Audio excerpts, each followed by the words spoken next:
Con mucha alegría, con mucho placer, estamos recibiendo una vez más, aunque la primera vez en este formato, al economista Gabriel Odone. Hola Gabriel, buen día, bienvenido. Buen día, Alejandro, muchas gracias por la invitación. 1, 0 futbolero, 10 el más futbolero de todos. ¿Vos cuál sos? Yo soy muy futbolero, muy futbolero. Estás en 9. Sí, o 9, o si hubiera, capaz que más, soy muy O futbolero. más. Me gusta mucho, jugué toda la vida, intenté jugar toda la vida, pero bueno, me gusta mucho el Vos fútbol. viviste en México, ¿no es cierto, de gurí? 5 años, 6 años. ¿Y de qué edad a qué edad? Jugué al Esas son... fútbol. De los 13 a los 17, a los 18 y jugué al fútbol. De hecho, fui a competir a Estados Unidos y a Canadá con el cuadro de fútbol que jugábamos. Así que, ¿Y cómo eras en el cuadro? ¿Eras el uruguayo? No, bueno, al principio sí, pero después, como yo era un cuadro de la Villa Olímpica donde yo vivía, había más de un uruguayo, y había algún argentino, y había algún chileno, así que éramos una comunidad de sudamericanos también. Pero también habría mexicanos, o no. Sí, no, mexicanos eran la mayoría. De hecho, bueno, de lo poco que sé aprender a jugar en equipo, aprendí a jugar allí porque teníamos un muy buen técnico y un muy buen grupo, digamos. Che, Gabriel, ya que, mira vos, recién hablábamos que la nota cuando programo con alguien, no, por más que uno establezca 3 o 4 temas, no siempre aparecen esos 3 o 4 y aparecen otros que no estaban previstos. Siempre tengo una gran duda. Primero voy a situarme en que soy un uruguayo que ama a México y reconoce a México y agradece a México, así que tengo el pro México como la P de Polifón, tatuada, ¿de acuerdo?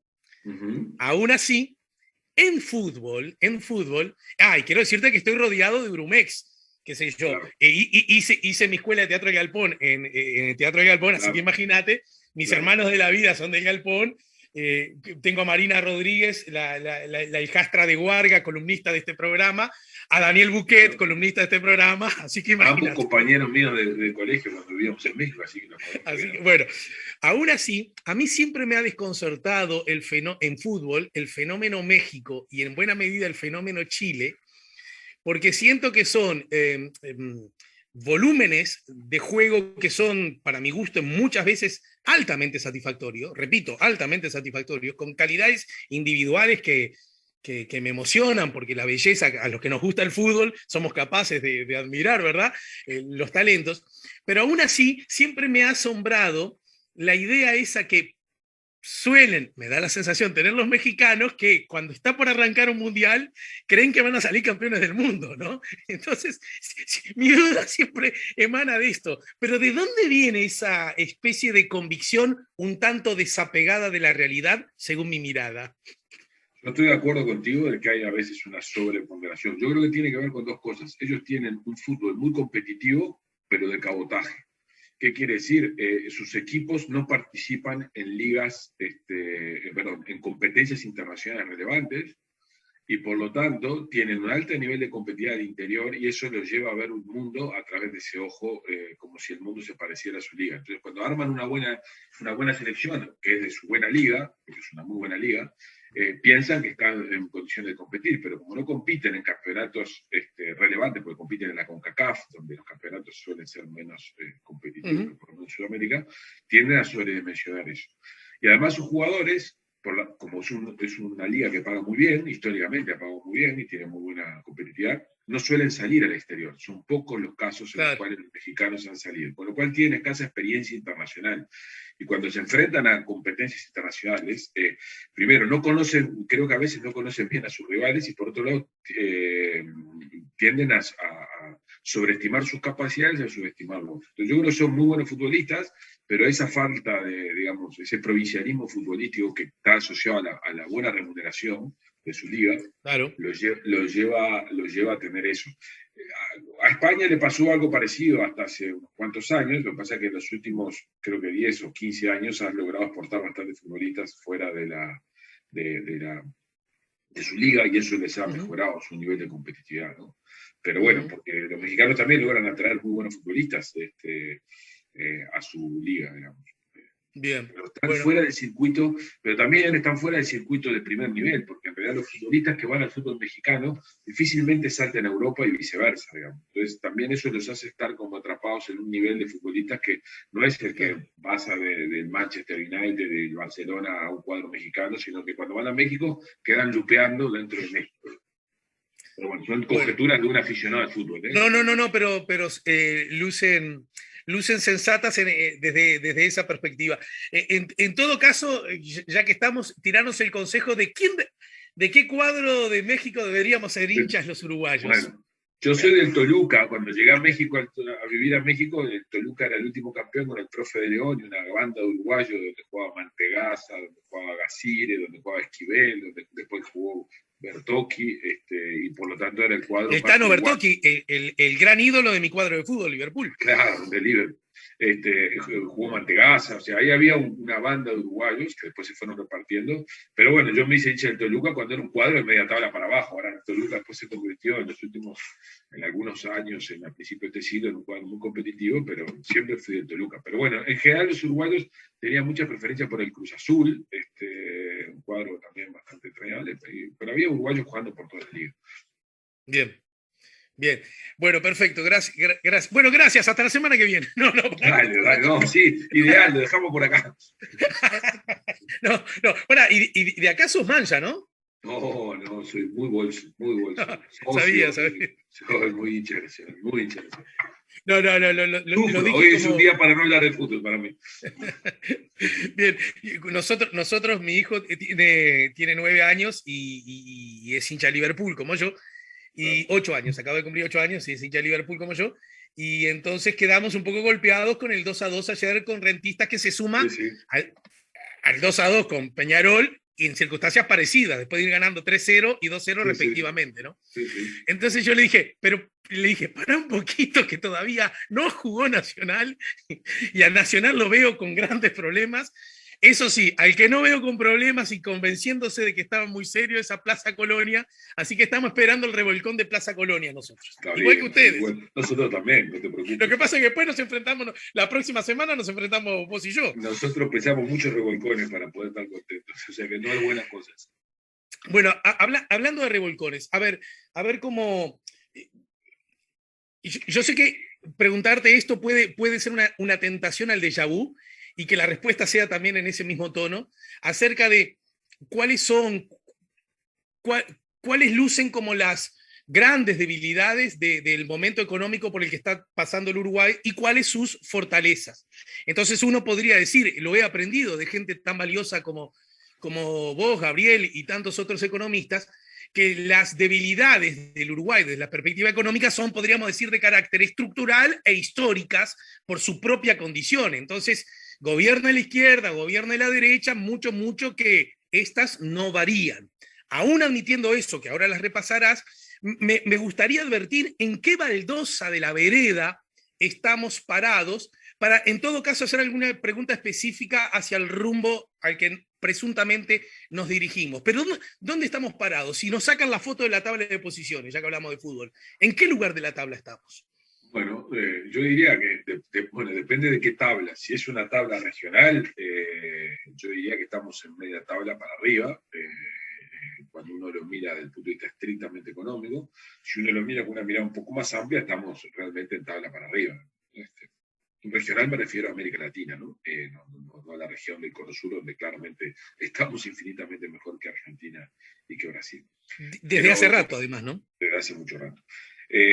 Entonces, yo te diría que el escenario, ahora, si yo lo miro en relación, y lo corrijo esto por lo que está pasando a nivel del mundo, bueno, Uruguay tiene una performance más que satisfactoria, porque, a ver, por supuesto que esto dicho para las personas que habitan en Uruguay y que viven de sus ingresos de Uruguay, el 2020 y el 2021 son malos años, porque sobre todo para aquellas personas que trabajan en sectores altamente expuestos a fenómenos de distanciamiento social, de esparcimiento social, como pueden ser las actividades vinculadas al turismo, el comercio, los restaurantes, son actividades que han sufrido mucho y todavía están sufriendo.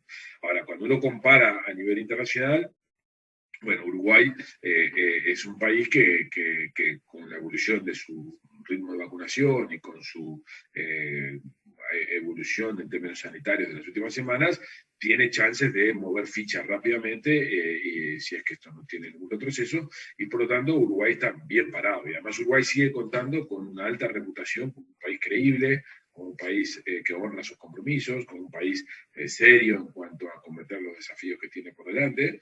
Eso tiene que ver con su sistema político y la gobernanza de las instituciones públicas del país, y eso hace que incluso que el descontento social que existe como en cualquier otro lugar se canalice de manera más ordenada que en otros lugares de la región. El propio referéndum al que estamos ahora muy probablemente enfrentando en el mes de febrero-marzo, es una buena forma que uno le pueda hablar a un extranjero y que los extranjeros lo reconocen, de decir, bueno, en Uruguay existen, como en otros lugares de la región, un importante descontento vinculado a la situación económica que se ha vivido a raíz de la pandemia, no obstante lo cual, en Uruguay hay mecanismos institucionales que permiten canalizar o vehiculizar ese descontento de manera mucho más ordenada que en la región. Entonces, cuando uno mira la película completa, te diría, Uruguay tiene fragilidades por su dimensión, por su inserción externa, que es frágil, porque depende todavía mucho de productos cuyos precios son volátiles, y está inserto en una región que es económicamente muy inestable, básicamente porque Argentina y Brasil lo son, pero que tiene entre sus fortalezas que es un país creíble, y es un país serio. Y bueno, de ese balance Uruguay sale bien parado, no importa quién gobierne, y eso me parece que forma parte de la mirada externa potentes. Por supuesto que después hay debilidades, fragilidades de corto plazo, como situación fiscal, o el crecimiento tan heterogéneo, o el alto nivel de desempleo que hoy tenemos, todas cosas que deberían ser, digamos, atacables por la política económica en los próximos meses. Ajá. Y entonces, en ese contexto, porque a todo esto que señalaste, hay que decir, aunque estuvo implícito en el comentario, por supuesto, que Uruguay, la región, el planeta todo, estuvo desde hace un año largo ya atravesado por la pandemia, ¿no? Y desde esa perspectiva, algunos asuntos me da la sensación, por lo que uno lee y lo que aprende, que está pasando en otros lugares, hay algunos problemas que se agudizaron más y circunstancias nuevas que provocaron que aquellos que eran los principales problemas ya no lo fueran tanto en el marco de la emergencia sanitaria. ¿Se entiende el enunciado? Sí, sí, sí, sí, sí, sí. Bien, en ese sentido, lo pregunto porque a mí siempre me pareció muy coherente desde la perspectiva política y económica, incluso en el marco electoral, el discurso del actual gobierno, incluso cuando estaban en campaña, diciendo, Uruguay tiene un gran problema a propósito del déficit fiscal. Nosotros, en la medida que ganemos la elección, nos comprometemos a que ese problema tienda a ser menos importante bajando el déficit fiscal. Déficit fiscal que me parece que es bastante unánime de que es una mala noticia para cualquier nación. ¿Hasta ahí vamos bien, Gabriel? Correcto, correcto. Bien, el asunto es que a eso que resultaba, digamos, entendible, reconocible, y a mí me parece, de la perspectiva republicana y de la libre competencia de ideas, como algo muy saludable, que arriba de la mesa hubiese ofertas que hablaran de ese tema específicamente, ¿verdad?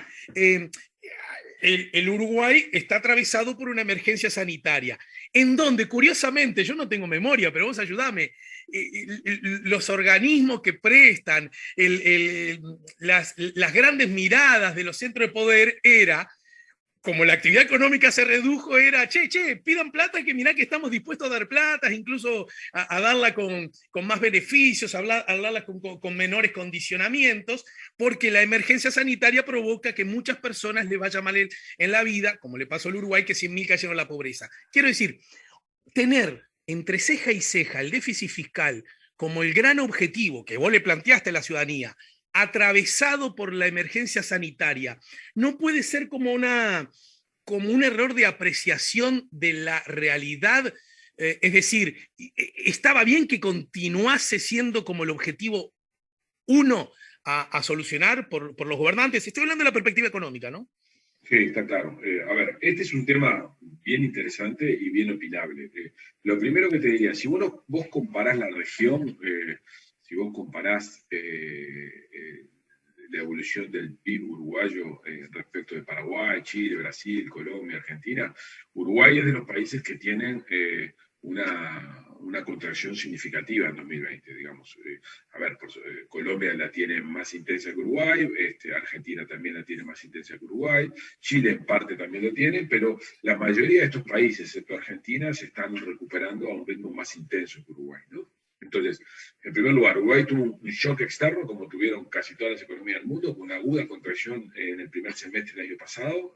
Sí. Después inicia un proceso de recuperación, pero con la evolución sanitaria que en Uruguay tiene lugar a partir del verano, sobre todo febrero-marzo, la recuperación en Uruguay se vuelve más lenta que en otros lugares, donde el rebote, digamos, se mantuvo. Digamos.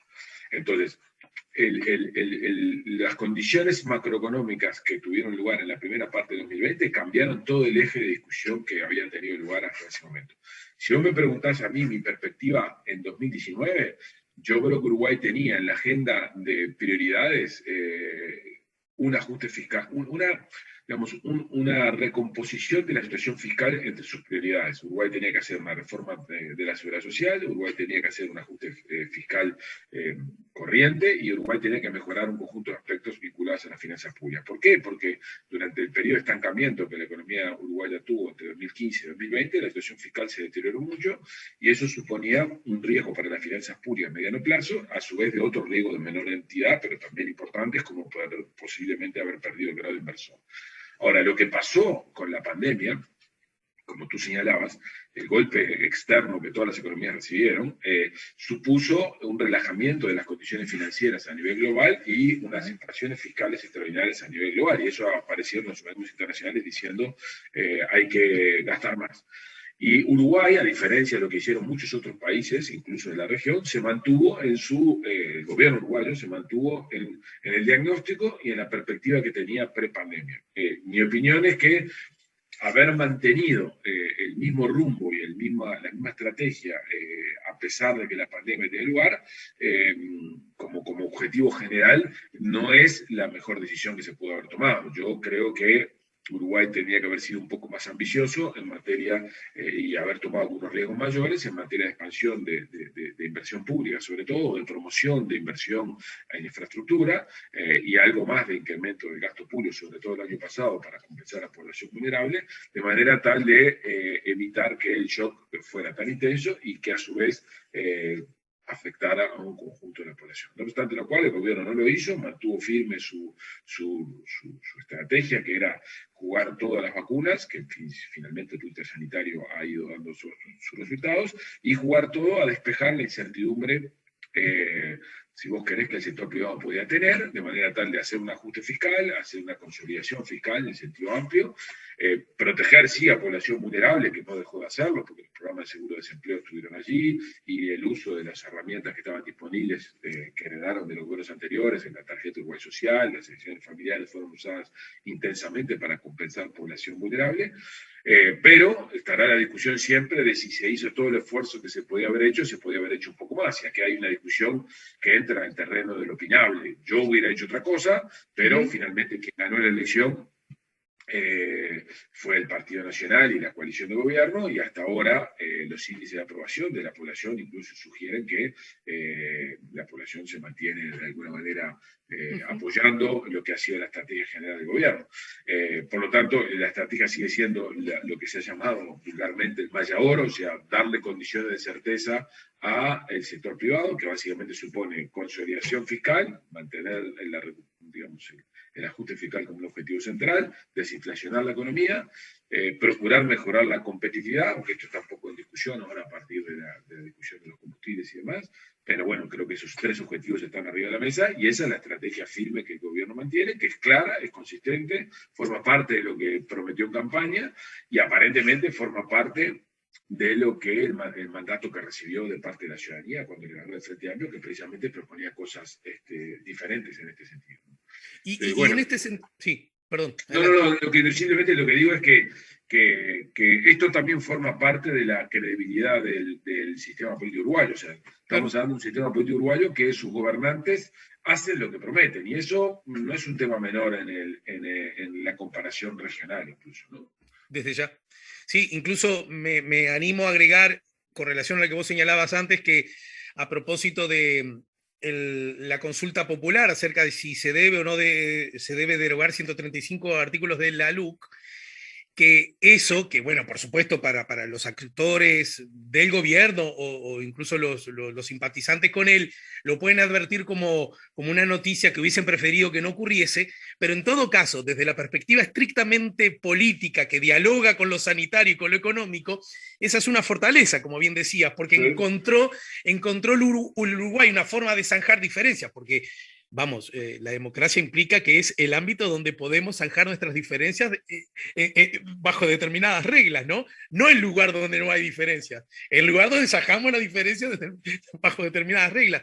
En ese contexto, me parece una muy buena señal de calidad democrática, republicana, de convivencia del sistema político. Sí, Y en sí, este sin duda. sentido, para entenderlo, hay algo que yo veo que cuando lo dice el presidente, digamos, la barra que no simpatiza con ese eje ideológico o partidario, señala, bueno, el Maya de Oro, los privados siempre, y yo en general doy la discusión en el sentido de que a mí me parece que es muy bueno que podamos, digamos, debatir acerca de ideas, de los roles y quiénes están llamados a liderar los estancamientos. ¿En qué consiste? Casi que ahora recurro al profe, Gabriel, ¿en qué consiste la mirada de que es el sector privado el que va a empujar? ¿De qué modo? ¿Con qué herramientas? Porque el riesgo de todo esto es solo creer que a los privados no los tocamos, entre comillas todo, ¿no?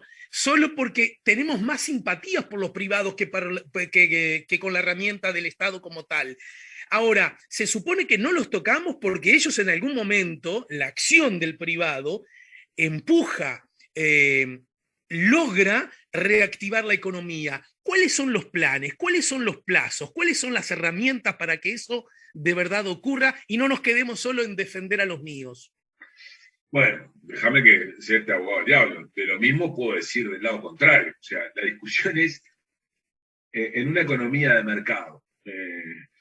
¿Quién toma buenas decisiones en términos de negocios? Porque finalmente de lo que se trata es de hacer negocios y de ganar plata, de manera tal de que la economía se mueva y que haya empleo, a medida que se hacen negocios y se gana dinero, la empresa funciona y al mismo tiempo eso genera empleo y genera actividad económica. Entonces, eh, eh, lo que quiero decirte es, las economías de mercado, como la que es la economía uruguaya, esto es, que están organizadas en torno a mercados que son los que asignan recursos, y esto es en contraposición a economías donde no hay mercados o donde los mercados funcionan en lugares muy apartados del corazón de la economía, que son economías centralmente planificadas, que por cierto, desde el punto de vista económico les ha ido muy mal a nivel global, de hecho, hasta la principal potencia que tiene un gobierno digamos, de orientación comunista, tiene su economía tiene organizada su economía esencialmente como una economía de mercado, aunque el sector público juega un papel muy relevante, ¿no?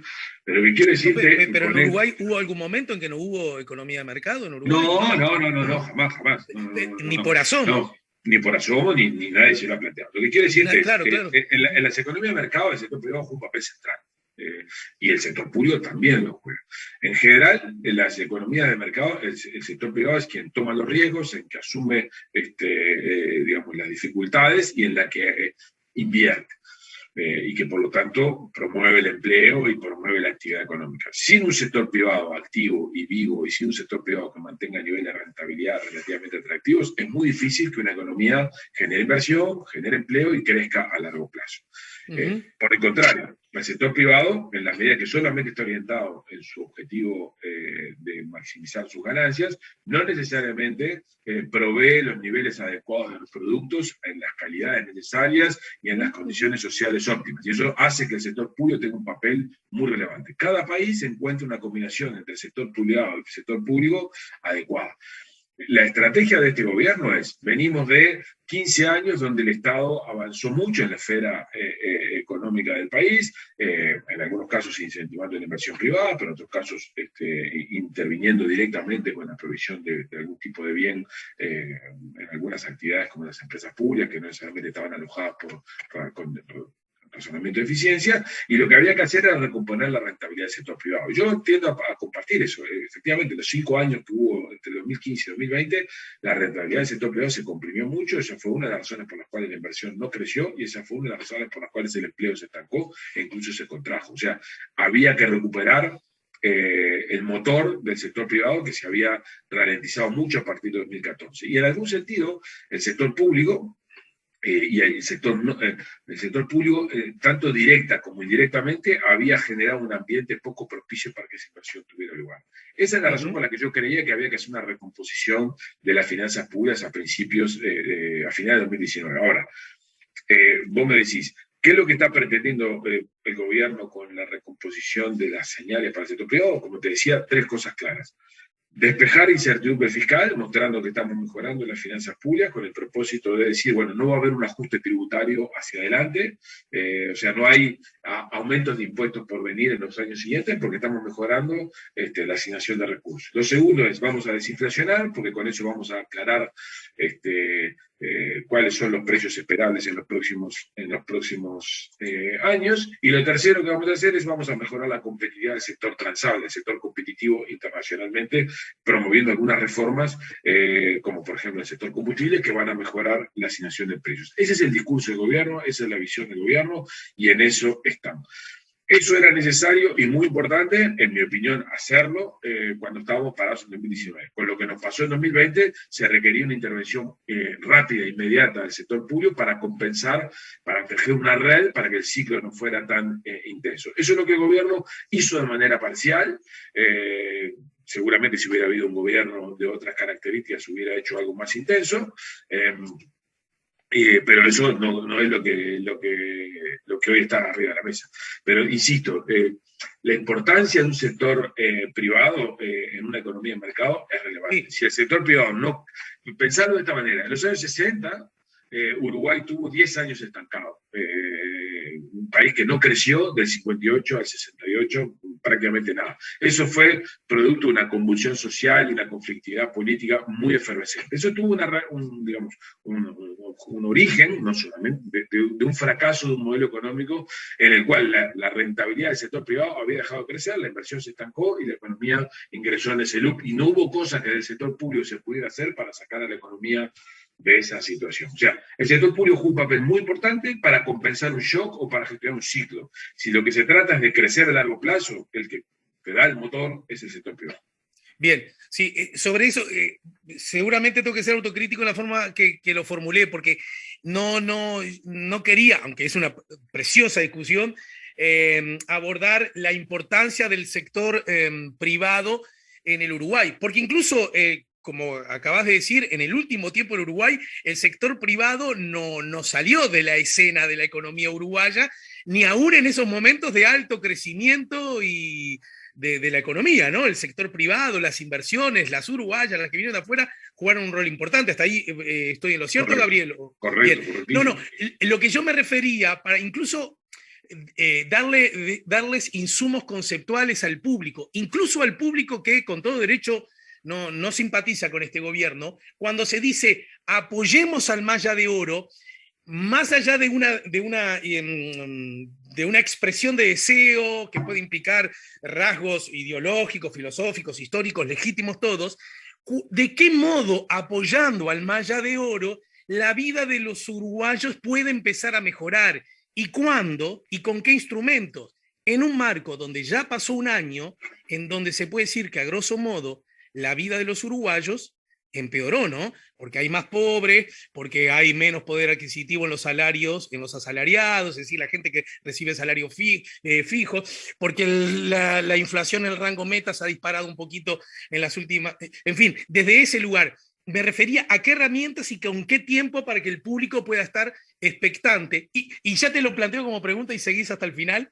¿Y cómo claro. dialoga esto, ya que hablabas de promesas electorales, con la idea de que, lejos de lo que la gente, o parte de la gente pudo creer, el combustible no solo está subiendo, sino que está subiendo todos los meses, ¿verdad? Hasta ahora, por lo menos. Y en qué medida eso dialoga con lo otro como herramienta que pueda provocar que el Maya de Oro justamente empiece a pedalear más fuerte que el resto de los compatriotas. ¿Me lo respondés luego de la pausa, Gabriel? Sí, claro, Alejandro, claro. Gracias, amigo. Estamos conversando con el docente, investigador, economista, entre otras cosas, doctor en economía. Economía política, creo recordar, ¿no, Gabriel? Sí, no, mi doctorado es en Historia económica, historia económica. Es así, ¿no? Exactamente, historia económica. Y además integrante del estudio CPA Ferrer, profesor titular de la UDELAR, está poniendo la mañana en camino Gabriel Odone. Con él volvemos luego de la pausa. Estamos conversando con el doctor en Historia Económica, economista, docente, investigador, integrante de CPA Ferrer, además profesor de la Universidad de la República, pone la mañana en camino Gabriel Odone. Gabriel, ¿en qué fecha cumplís vos, Gabriel? Mira, el 5 de septiembre cumplo 58 años, así que soy de la misma generación que Whitney Houston. Mira vos. Y si alguien quiere quedar bien contigo siempre, sin que en cuanto al regalo, y por supuesto no me digas que la paz mundial ni el amor entre los seres humanos, ¿qué tipo de regalo uno puede llegar, dejártelo en la puerta de tu casa que vos decís, pucha, bien, bien? Un disco en primer lugar y un libro en segundo lugar. Bien, ajustemos más en los márgenes. Y bueno, lo que pasa es que un disco de rock, por supuesto, de los grupos que más me gustan, ya casi los tengo todos, o sea que me podrían intentar regalar algún disco de los Buenos Muchachos, de los primeros que no tengo, y un libro, bueno, soy fanático de Tintín, que los tengo todos y soy un experto, pero cualquier libro de policial, de novela negra, es algo que me gusta mucho leer, a pesar de que leo muchas cosas, ¿no? Trato de leer la mayor cantidad de cosas posibles. Viste, Gabriel, que incluso en el Uruguay, en la edición, las distintas editoriales, yo diría que en los últimos 20 años, ya quizá un poquito más, pero 20 años se está produciendo un fenómeno por el cual cada vez más se edita novela policial negra, viste que los subgéneros están un poco indefinidos a veces, pero de autores uruguayos, que no era un género muy usado por los uruguayos, ¿no? No he incursionado mucho en ello, es una cosa que tengo pendiente. Bien, bueno. Pero bueno, un libro por ejemplo, la Segunda Guerra Mundial o algún libro de música son dos cosas que me gustan mucho.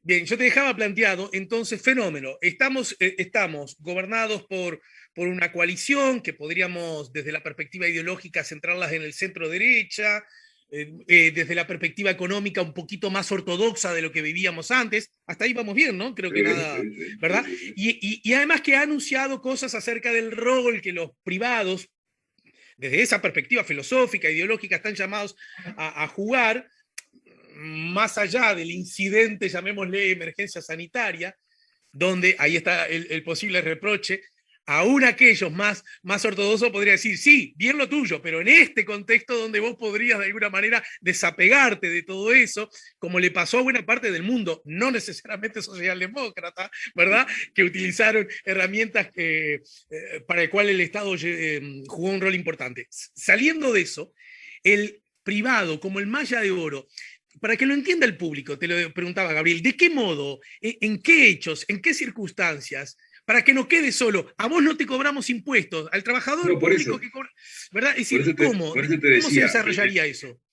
Por eso te decía, el gobierno lo que pretende es, lo primero que tiene que tener el sector privado es certezas, o por lo menos sus incertidumbres están reducidas a la mínima expresión. Y en eso el gobierno trazó el escenario. Voy a hacer un ajuste fiscal, voy a mejorar las finanzas públicas a largo plazo, con el propósito de que no tengas por delante un ajuste impositivo imprevisto, que era el temor que había sobre la mesa, o que hay sobre la mesa todavía, cuando las finanzas públicas están integradas. Lo segundo es, te voy a hacer que la tasa de inflación esté en niveles razonablemente bajos, porque eso te quita niveles de incertidumbre respecto de los precios en el futuro. Y por otro lado, lo que voy a hacer es mejorarte la competitividad de manera tal que puedas competir a nivel internacional con mayor capacidad de lo que lo venías haciendo. Eso es básicamente los tres elementos, además de poder seguir haciendo uso de los estímulos del paquete de inversiones, de promoción de inversiones que tienen asociados a estímulos tributarios. Esto es, si vos generás tantos empleos a través de lo que es la de promoción de inversiones de la COMAP, o si vos desarrollas tales nuevos negocios, vos vas a poder ahorrar en el impuesto a la renta empresarial vas a poder deducir, mejor dicho, de tus ingresos futuros, una parte de de ese impuesto a la renta que debería poder pagar. Ese es el paquete de estímulos con el cual el gobierno viene estimulando más certezas, menor nivel de incertidumbre y a su vez hacer uso de los estímulos fiscales que ya estaban disponibles, pero actualizándolos. Y la idea cuál es, que bueno, un sector privado con más certezas y con más estímulos tributarios, lo que puede hacer es aumentar la tasa de inversión y con eso promover más empleo, y con eso promover un mayor nivel de actividad. Ese es típicamente un programa de estímulos que un gobierno del centro derecha, que además confía más en la asignación de recursos del mercado y de acción privada, pone sobre la mesa, y en eso estamos. ¿Y cuándo podría empezar a pasar eso? Bueno, en circunstancias normales, si no tuviéramos un escenario tan complejo como este, habiendo pasado un año ya debería estar pasando.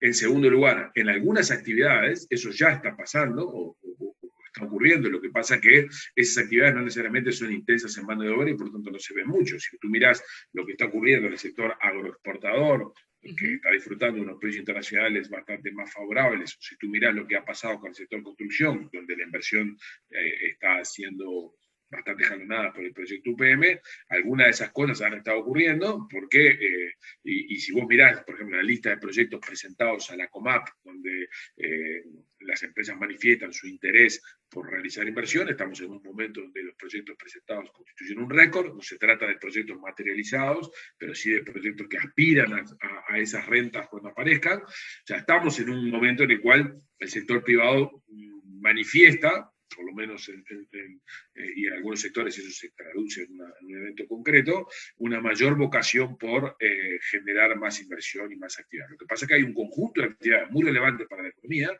el turismo, el comercio, todas las actividades que pueden ser esparcimiento, donde eso está totalmente paralizado como consecuencia de situaciones extraordinarias. Entonces estamos en una situación muy extraña, donde hay sectores cuyo dinamismo se empieza a observar, porque hay factores externos y factores internos que lo han promocionado, y hay sectores muy relevantes que están paralizados como consecuencia esencialmente de un escenario todavía extraordinario. Entonces el gobierno lo que dice es: no me evalúes todavía mi estrategia general, porque en realidad mi estrategia general todavía no está desenvolviéndose a nivel normal, porque las circunstancias son excepcionales. A lo que muchos le podemos decir, bueno, es que justamente como las circunstancias son excepcionales, tú deberías haber modificado tu estrategia general para atender a las circunstancias excepcionales. Y esa es la discusión más, peso menos, que políticamente tiene lugar en Uruguay entre oposición y gobierno. Y en ese contexto, te lo dejaba planteado antes de la pausa, esta nueva forma de calcular los combustibles. Yo todavía no logro descifrar si está ocasionando naturalmente mucho ruido desde muchas perspectivas, porque está muy vinculado a la vida cotidiana de cada uno de nosotros, porque además forma parte y por lo tanto tiene casi como una decantación de mirada política inevitable, lógica, y yo diría saludable, porque está bien que las personas hagan resúmenes políticos a propósito de lo que le está pasando. Pero a ver cómo lo planteo, no tengo el métier ni el conocimiento justo como para hacerlo en forma adecuada, pero me vas a entender. Desde el punto de vista estrictamente, llamémosle, técnico, académico, económico, esta nueva forma ¿está empezando a ser una solución de algún modo o está empezando a ser un nuevo problema a los problemas existentes? A ver, en primer lugar, este es un tema polémico donde no hay una posición técnicamente correcta. Punto uno. Punto dos. Yo tiendo a pensar, no obstante ello, que los precios tienen que ser precios y no tienen que esconder políticas implícitas.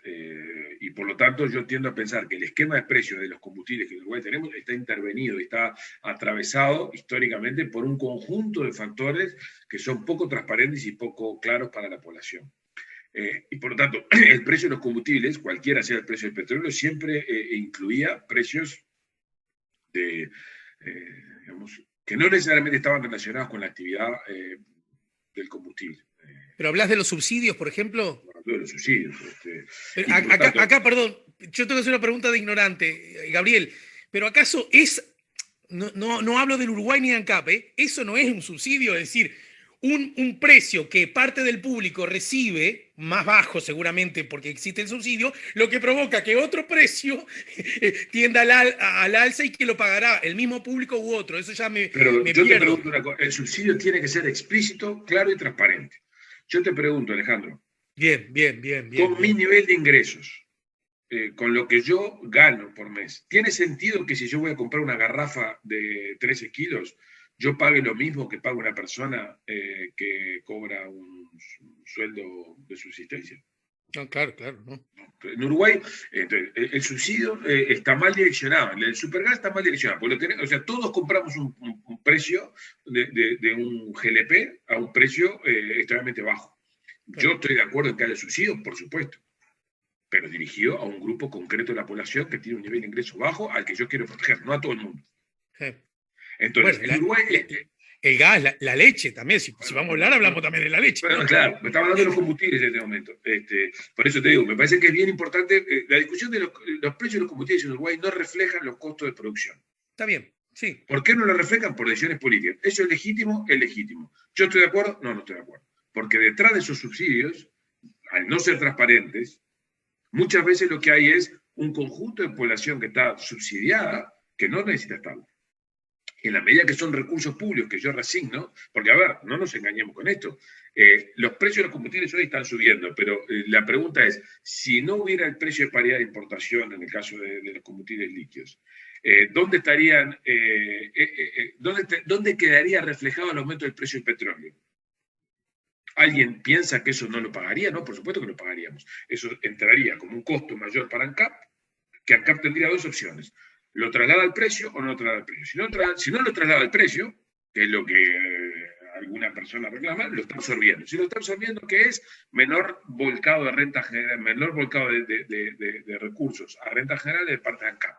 O directamente incursionar en pérdidas. ¿Y eso qué es? Al final del día, un mayor déficit fiscal. ¿Que cómo se termina pagando? O con un menor gasto en algún lugar o con un mayor nivel de impuestos en otro lugar. Entonces, otra Sí. vez, reconozcamos de que la estructura de precios de los combustibles en Uruguay refleja, tiene ocultas un conjunto de subsidios cruzados que yo ni siquiera sé quiénes son y por qué los reciben, y si es necesario y razonable que así sea, y entiendo que un mecanismo de estas características lo que tiende a hacer es introducir más transparencia. Eso es bueno en sí mismo, y bueno, creo que a la larga sí, creo que, claro, a corto plazo la gente percibe que los combustibles subieron 3 veces en un mes, y bueno, pero si uno aplicara esto de manera consistente a largo plazo, cuando se producen 3 rebajas consecutivas del precio del petróleo, deberían trasladarse a 3 bajas consecutivas. Mira, profe, acá esto que decís... Eso debe ocurrir. Claro, la pregunta es esta, y acá sí que al profe se lo pregunto más que nada. Supongamos que, no le des bolilla a los números que voy a poner con ejemplo, por supuesto, porque no están apoyados en ninguna base de conocimiento alguno. Y supongamos que un mes el petróleo sube y por lo tanto eso provoca que el combustible me suba en un mes 10 pesos. Estoy jugando, ¿eh? Sí. Al otro mes sube un poco más el petróleo, ¿verdad? Porque los árabes, que no sé qué, no sé cuánto, y me sube un poquito más y son 5 pesos. A lo largo de 3 meses me subió 3 veces seguidas y con un aumento, ponele de 20 pesos en esos 3 meses. Todos, eso sí que lo aprendimos desde chiquitos, todos sabemos que cuando sube el combustible, no solo tiende a subir, no solo sube el combustible, sino muchas de las otras cosas que dependen del combustible para la actividad económica, ¿no? ¿Estamos hasta ahí muy bien o le erro al bizcochazo? No, está bien. Perfecto. Y termino el ejemplo. Y supongamos que después hay un lío con no sé qué, hay una sobreproducción y el combustible empieza el petróleo empieza a bajar a nivel mundial, ya no 3 meses, 5 meses. Entonces, en efecto, las autoridades automáticamente los trasladan y me tocó al otro mes una baja de 10 pesos, al otro una baja de 5 y al otro una baja de 10 pesos más, 25 pesos y había pagado. La pregunta es, los precios que me subieron en los 3 meses anteriores porque subió el petróleo, cuando baja el combustible, ¿tienden a bajar o son rígidos a la baja y flexibles a la suba? La rigidez a la baja es un típico característica de una economía inflacionaria. Y la economía es inflacionaria por muchas razones, pero entre otras cosas porque la gente está acostumbrada a que los precios suban siempre y que no bajen nunca. Entonces, como todo, si yo lograra establecer una economía a largo plazo en el cual los precios suben y bajan, como ocurre con varios otros precios que son los combustibles, la flexibilidad a la alza y a la baja tendría lugar y eso se generalizaría. La hipótesis que hay detrás de un ejemplo de este tipo, que no está asociada solamente a la inflación, o sea, la razón por la cual, porque tenemos que separar una discusión de otra. La razón por la cual Uruguay tenía que hacer una modificación de la forma de fijar los precios de los combustibles tiene diversos objetivos, entre los cuales la inflación no es el más importante. Lo más importante es la claridad en la separación de roles de que la empresa pública es una empresa que tiene que producir un bien, que es combustibles, ganar dinero por eso, distribuir y en todo caso transferirle rentas al accionista principal que es el Estado. Ahora, si la empresa pública además de producir combustible, además de, digamos, de transferirle rentas al Estado, tiene que jugar un rol en la política antiinflacionaria, entonces le estoy pidiendo dos cosas a un solo instrumento. En realidad la política antiinflacionaria tiene otros mecanismos para trabajar y que no es la formación de precios en un sector tan relevante como este. Entonces en Uruguay, producto de un país que viene de una tradición inflacionaria, donde el Estado juega un papel clave, tenemos una alta mezcla de uso de instrumentos que uno no termina sabiendo bien para qué es. Más te diría, hay quien podría hipotetizar que parte de la razón por la que este país tiene una tradición largamente inflacionaria es por comportamiento de este tipo, porque siempre hay un seguro de contención a que los precios no suban, pero que en realidad los precios terminan subiendo por otro lado, porque la razón por la cual vos tenés subsidios cruzados de todo tipo, termina impactando en un costo de la compañía o del Estado en otro lugar, que termina generando impuestos en otro lugar, que termina presionando el alza por precios en otro lugar, lo cual hace que la inflación igual emerja, porque es mentira que el hecho de que vos no traslades a precios inmediatamente, la inflación no termina emergiendo. Es verdad, no termina emergiendo rápidamente, no transmite una señal para que rápidamente la gente remarque precios, pero también es cierto que por otro lado esos precios se te meten. Entonces, la pregunta es, ¿estas reformas son necesarias? Yo creo que sí. Yo comparto que la orientación general de separar el rol de las empresas públicas y clarificarlo y hacer más transparente la formación de precios es crucial. Entre otras cosas, porque no sé quién se está llevando los beneficios de estos subsidios. Creo que en la cadena de distribución, donde no solamente juega el sector público, sino que hay alta presencia del sector privado, estos subsidios son apropiados por terceros. No tengo claro que desde el punto de vista estratégico haya algunos negocios que ANCAP ha desarrollado en los últimos 15, 20 años que sean necesarios y son altamente subsidiados. No lo tengo claro y hay que estudiarlo con más claridad. Y eso también estuvo jalonado por subsidios cruzados del sector combustible líquido. Y eso, el hecho de tener un esquema de fijación de precios más transparente, explicita algunas de estas cosas, hace que la población se vuelva más vigilante, esté mucho más preocupada por los precios y por lo tanto presione mucho más sobre la forma, sobre cómo se forman los precios y sobre qué ANCAP hace con su dinero. Entonces, yo creo que reformas de este tipo van en la buena dirección. Ahora, la forma, la secuencia y la velocidad y en la que se está haciendo, y el hecho de haber tocado algunas cosas y no haber tocado otras, es la que yo comparto, no necesariamente. Ahora, que una orientación general donde los precios reflejen los costos de producción del producto es clave, porque si no al final, cuando uno paga el combustible, no tiene claro qué es lo que está pagando. Si está pagando el precio del combustible o está pagando un conjunto de cosas, algunas de las cuales pueden ser muy legítimas y pueden ser socialmente muy, muy valorables, pero no necesariamente son las que deben salir de las arcas de una empresa que tiene que producir combustibles. Bien, esa es la discusión que hay sobre la mesa. Y yo creo que es una discusión bien relevante para el Uruguay. En todo caso, lo que yo en particular me llevo para mi casa es que en los sistemas democráticos de calidad, en las repúblicas que funcionan con alta calidad, es un valor impostergable la transparencia de la información cualquiera sea, ¿no es cierto? Déjame que te lo diga así. El modelo de empresa pública en el cual la empresa termina siendo un instrumento de la política económica, por la cual su política de precios o su política de inversión está fuertemente afectada por el combate inflacionario o por la situación fiscal, es un modelo que en el mundo se abandonó hace muchos años. Las empresas públicas son empresas. Y como tal, lo que hace el gobierno es decir, bueno, señores, ustedes produzcan este bien, Y transfiérame utilidades, si las cosas van bien, por tanto, en tal plan que nosotros estamos acordando. Entonces, yo soy el accionista principal, soy el Estado y te pido a vos que produzcas un bien, te regulo el precio, te puedo regular la calidad en la que te producís, pero me transferís utilidades. Ahora, todo lo demás forma parte de tu visión, porque para algo sos una empresa.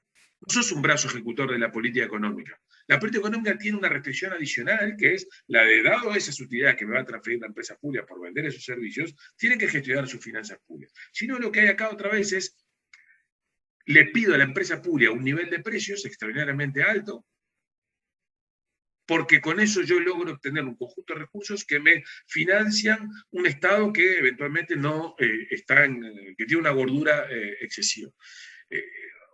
Esas rentas que son transferidas de una empresa pública a la administración central, que en Uruguay disimula muchas ineficiencias dentro de la administración central, son parte del problema. El Estado tiene que tener una restricción adicional para gestionar mejor su administración central. Y parte de eso es no que la empresa se venda, pero que la empresa se dedique a vender combustibles, a producir combustibles, y en todo caso, en algún proyecto muy estratégico que el país puede valorar como muy importante, desarrollar alguna inversión de largo plazo, pero no que provea un conjunto de protecciones a distribuidores, a empleados, porque no tengo claro si eso debe ser así. Porque hay población mucho más necesitada de subsidios y de renuncias fiscales entre la población pobre que en toda la población que está involucrada en la cadena de combustibles que hay en Uruguay, que está lleno de gente que gana dinero y no le va mal en la cadena de combustibles, que no necesariamente es la que tiene que recibir un subsidio.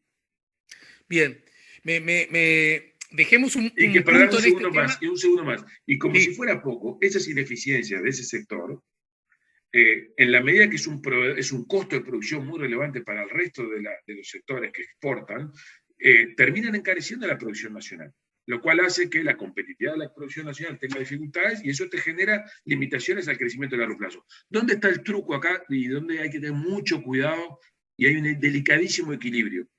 Todos estos sectores que presentan altos niveles de subsidios o de ineficiencias, que tienen que ver muchas veces con contratos con el Estado, donde hay una paramétrica, donde hay un contrato, donde hay, digamos, un subsidio de alguna naturaleza, son sectores altamente empleadores de mano de obra. Entonces, si yo desarmo esa estructura, el riesgo que tengo es tener un alto costo social. Esa es la razón principal por la cual hay que tener mucho cuidado en cómo se hace. En mi opinión, hay que hacerlo, pero gestionando esto de una manera muy cuidadosa, de manera tal de minimizar los efectos sociales, pero sin perder de vista que las personas que más necesitan de apoyo del Estado no son ninguna de las que están protegidas por este conjunto de subsidios. Esas personas son las que viven asentamientos, son las personas más humildes, que no forman parte de la cadena de distribución de combustibles, que no tienen un sueldo seguro, que no tienen un sindicato que las defienda. Es ahí donde hay que volcar recursos públicos intensos. En el resto, y bueno, tenemos que tomar un poco más de riesgo, no tenemos que estar tan protegidos. Algunas personas tienen que estar más protegidas que otras, pero no puede haber personas que estén 100% protegidas todo el tiempo. Algunos son empleados, otros son empresarios. La libre importación de los combustibles contribuiría. No. Porque yo advierto que en este marco, esto tendríamos que hacer un seminario, Gabriel. ¿Sabés lo que yo advierto? Que cuando se abordan estos temas, más allá de hablar de estos temas, como una especie de jeringa invisible, se le mete otra mirada que yo tengo sobre otras cosas. Entonces, está aquel que es pro empresa pública y que considera que está el Uruguay llamado a jugar un rol y que de pronto se ve beneficiado por esas, llamémosle, patologías que vos enumeraste, que entonces son capaces de decirte, lo que vos no querés entonces, que los más débiles, los que no tienen la posibilidad de comprar una garrafa, subirles el precio y matarles y arrancarles la cabeza. Lo estoy grosereando, pero cuidado, que también se meten los que hablan de esta situación un tanto patológica, los que en realidad quieren, con todo derecho, que la empresa pública no exista. Con todo derecho, repito, solo que ya no se atreven a decirlo. Sería mejor que ANCAP no existiera, sería mejor que Antel no. Entonces, como que disfrazan el argumento crítico y la mirada patológica en detrimento de la empresa y de su existencia como tal. La pregunta es, ¿la libre importación, que está tan arriba de la mesa últimamente, solucionaría estos asuntos? No, yo creo que no. Yo creo que la libre importación, Uruguay es un país que está deslocalizado de rutas cruciales Y no creo que la libre importación de combustibles, de hecho no conozco estudios que lo demuestren fehacientemente, pudieran provocar una disminución de los costos de los combustibles sustanciales. Y además, desde el punto de vista estratégico, Uruguay tendría ciertas desventajas, además de que hay un tema de costos hundidos. Uruguay ya tiene una refinería de petróleo, es verdad que a la cual le ha invertido mucho dinero y en particular en los últimos años, con lo cual desconocer esas inversiones realizadas supondría una pérdida de recursos ya que fueron afectados en esa dirección. Yo, además, tiendo a pensar que el combustible es un recurso estratégico desde muchos puntos de vista, por el cual es relevante que Uruguay tenga una garantía de suministro arriba de la mesa. Me van a poner el ejemplo de Nueva Zelanda, que acaba de cerrar una refinería de petróleo muy importante justamente en estos días, pero los vínculos que tiene Nueva Zelanda desde muchos puntos de vista, incluso desde el punto de vista geopolítico, con algunos proveedores de petróleo, no son los mismos que tiene Uruguay. O sea, yo no soy el que cree que debemos sí o sí tener una empresa refinadora de petróleo. No me niego a que en algún momento podamos considerar la libre importación, pero creo que no es la solución para el momento. Creo que el camino por el que se intenta recorrer, que es simular un precio de paridad de importación, que lo mismo es asimilar a que el precio fuera el que podría importar un tercero, sería razonable. Además, en Uruguay habría otros problemas. ¿De quién sería la infraestructura del acopiador del petróleo? En Uruguay hay una escala suficiente como para que haya libre concurrencia de importadores de petróleo que tengan condiciones de almacenamiento y distribución como para generar mayor eficiencia de la que una empresa grande y potente que aproveche economía de escala puede hacer. Creo que no lo tengo estudiado el tema, pero tengo la impresión de que no. Así que yo creo que la libre importación no es el camino, por lo menos en el corto plazo, pero sí creo que Uruguay debía dar pasos decididos hacia, y debe dar pasos decididos hacia clarificar, transparentar la relación entre las empresas públicas y el Estado, haciendo que los precios que las empresas públicas manejen sean precios mucho más relacionados con los costos de producción y con las rentabilidades razonables que se le puede requerir a su inversión, a las inversiones en el sector, que a un instrumento de la política pública. Y eso, yo soy un firme defensor de las empresas públicas. Creo que en Uruguay, a diferencia de lo que pasó en la región, las empresas públicas gozan de un muy buen prestigio, algunas de ellas sobre todo, donde la formación de recursos humanos y el nivel de capital humano que tiene es bien relevante, pero eso no me lleva a decir de que las empresas públicas tal y como están hoy y tal y como las conocemos hoy son las que deben permanecer para siempre. Es más, diría que la empresa de combustibles tiene una amenaza por delante bien relevante, no para los próximos meses ni para los próximos años, pero sí para el largo plazo, que es la sustitución creciente del combustible fósil por otros combustibles de otras características, en particular por el combustible eléctrico. Y eso es un desafío bien relevante que tiene la empresa, que esta discusión probablemente pueda perder mucha relevancia dentro de 15 años, para lo cual hay que preparar el país. Pero sí, como la telefonía básica celular en su momento. Por supuesto, ¿no? Pero eso no quita que el sector público no pueda seguir teniendo un rol bien preponderante en algunas de estas industrias donde las economías de escala o las economías de red tengan un papel importante, ya sea porque interviene directamente proveyendo los bienes o ya sea porque el regulador es muy fuerte y vigila para que el sector privado que provee estos bienes lo haga en condiciones de eficiencia razonables. Bien. Bueno, mira, te agradezco mucho. Mira, me quedo a hablar contigo acerca de inserción internacional y en el medio de esto la región y el Mercosur en particular, de los puertos, del rol de los puertos, de las decisiones a propósito del puerto, de la negociación colectiva, es decir, el rol que juega en todo esto, la negociación colectiva, de los instrumentos a propósito de la inflación, de los nuevos herramientas que ahora tiene el Banco Central para definir algunas cosas, lo que ameritará próximos encuentros, mi querido Gabriel. Por supuesto, gracias por el Alejandro, tiempo. Gracias a vos por la invitación y por esta conversación tan amable. Me parece que me ayudó que está lloviendo y no saliste a correr. No, ando mal de la espalda, así que hoy no hubiera podido salir a correr. Gracias, Gabriel. Gracias por siempre. Alejandro. Buen día.